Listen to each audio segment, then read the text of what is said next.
সবকিছু ছবি তুলে ফেসবুকে দিতে হয় না, কিছু পার্সোনাল জিনিস থাকা লাগে। পার্সোনাল একটা area, personal space, personal life, personal charity, personal good deeds, এটা লাগবে আপনার।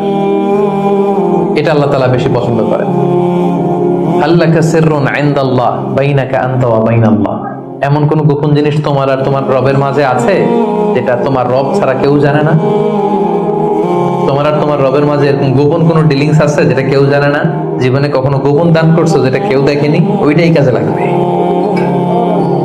এজন্য ষষ্ঠ শ্রেণী হচ্ছে ওই ব্যক্তি যে গোপনে দান করে, সিক্রেট চ্যারিটি করে। গোপনে দান করতে রাজি আছেন তো সবাই? নট নেসেসারি যে খুব বিগ অ্যামাউন্ট লাগবে। 1 রিঙ্গিত, কয় রিঙ্গিত? ওইটার আল্লাহ পেলে পুষে উহুদ পাহাড়ের সমান উঁচু করে আপনার আমল নামায় ঢুকাই দিবে। কটা গেল? 7 নাম্বার হচ্ছে রাজুলুন যাকারাল্লাহ খালিয়ান ফাফাদাত আইনা, যে ব্যক্তি গোপনে আল্লাহর জিকির করে, আল্লাহকে স্মরণ করে আর চোখের পানি ছাড়ে।